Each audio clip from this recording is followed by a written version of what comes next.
Scientists come up with theories about how the world works. But just coming up with a theory isn't good enough. And so we have to build experiments, physical measurement devices to test our theories. That process of building the experiment takes maybe 80% of a scientist's time. They're building devices, they're setting things up, they're debugging hardware, debugging software. These are things that aren't really related to doing science, but it's what makes science actually work. When I joined Anthropic, I had a vision for using AI to accelerate running scientific experiments. But I thought it was a pie-in-the-sky, crazy idea until I saw the work of neuroscientist Arko Bast, who studies how memories are formed in the brain in real time. I'm in the lab for a year now, and I'm setting up a very difficult experiment. So the stuff is over here. That's a custom-built microscope. You see the laser beam in here. That's actually what's happening when you're imaging in the brain, that you have this laser beam that scans and moves. It's really, really important that everything is precisely aligned. There are so many components, and I just want to have them talk to each other in a seamless way. The problem is that each device has a different language that it speaks, and getting the devices to talk to each other in their languages is very difficult. But Arko figured out a way to do this that could work between any two devices. Set beam 1 to 50% power. Yeah, we got a beam. And the beam is there. When I was standing in that room watching him run his experiment, I had kind of an epiphany in that moment. What he had built wasn't just applicable to this lab. This idea could be used to have AI run any science experiment in the world. I was basically speechless. Is this ours? I believe everything on the table is ours. Okay. We got to start putting this together. So Arko and I started working together to create a general way for AI to interact with devices, which we're calling Model Hardware Standard. Look, with a very sophisticated microscope, and this microscope has so many degrees of freedom. You should see it moving now, right? Yay, moved. It moved? It did. Yes, I think everything looks good. Okay. Once we had a working prototype, we had to test this on other devices to see how it worked beyond just neuroscience.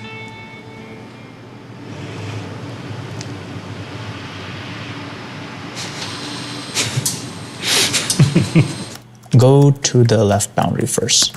One of the first things that I did was to define like the safe range of this arm. How far is it allowed to go out of the table? And so if we ask Claude to maybe intentionally move out of the safety range, you can kind of see that this motion, this movement was refused by MHS. Oh, that's incredible. Can it grab anything right now? Oh, great question. We've never asked Claude to do this from scratch. And so I have no idea what it'll cook up for us. There are terms that I need to... Oh. Wow. Oh. Wait. What? What? Oh my God. Okay, that was sick. That was really cool.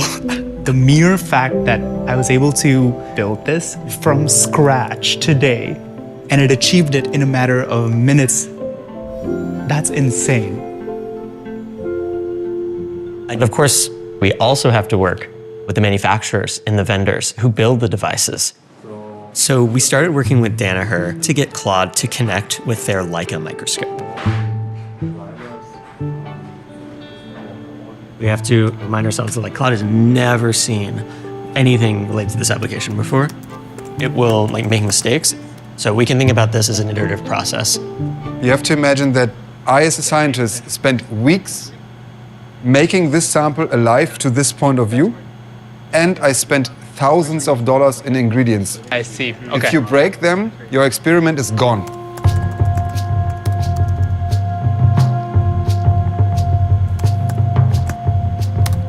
You can even see like how it's thinking. It's now blindly trying to change settings of the microscope to get an image. And I think we need to help it. What's interesting here is you can see that when I asked it to switch to a higher magnification, it is very aware of like going to a higher mag can crash it into the sample. That's Right. So, amazing. Yeah. So it knows how to operate a microscope. Do you think we're at a point now I could enter a bunch of commands and get a focused image and, query what is the image and add false color and all that type of stuff? We should try it. That's incredible. To find out That's what awesome. field of view. What is the different colors right now? Could we ask it? Magenta red/pink. Lignified cell walls, that they are the cell walls. These things are the cell walls. That's correct. What we accomplished in a day is pretty transformative. Claude walked in, we told him nothing, and he's just trying to figure it out. Tomorrow, I think we should try to give it, treat it as a colleague.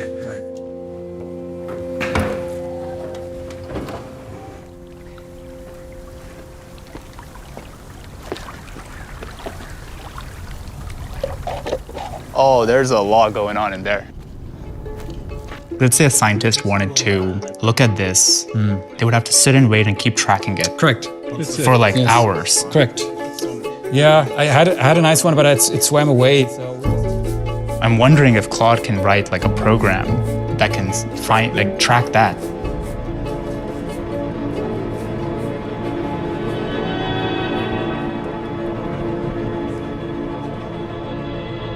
Claude is almost done with the initial script to do the tracking.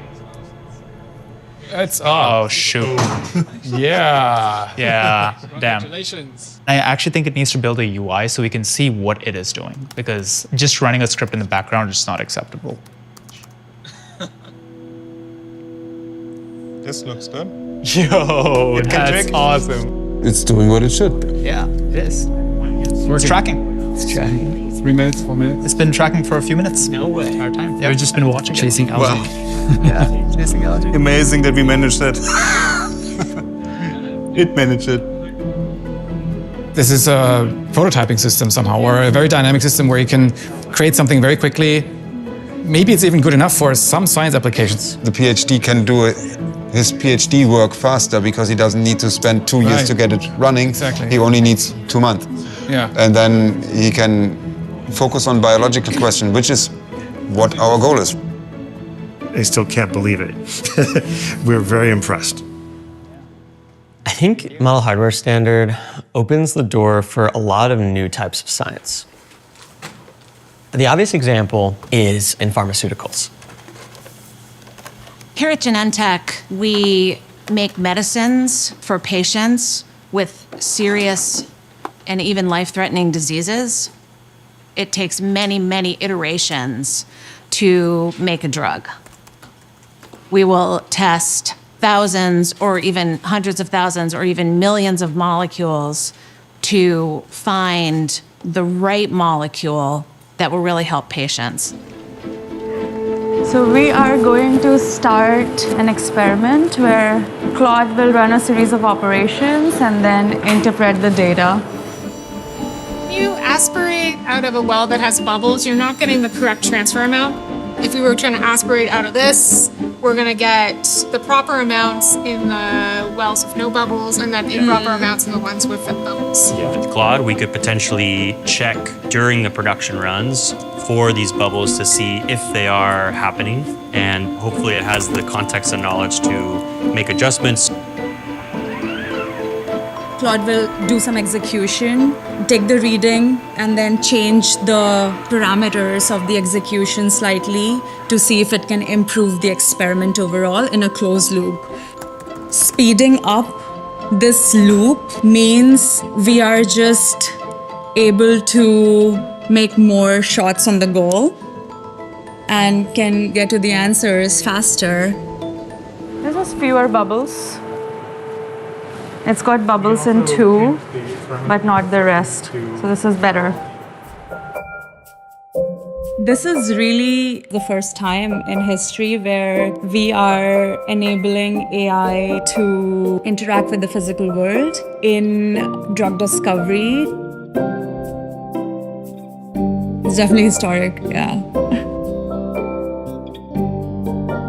I think it's very difficult for us to predict how AI and model hardware standard will affect the world, 30, 50 years in the future. Well, these are the best moments when there's something I couldn't do before and now I can do it. Something I couldn't see before, now I can see it. That's the drive. I want to understand things we don't understand right now. Imagine what we'll see in drug development, in quantum computing, in nuclear fusion, in big technologies that could change the world when scientists have access to this technology.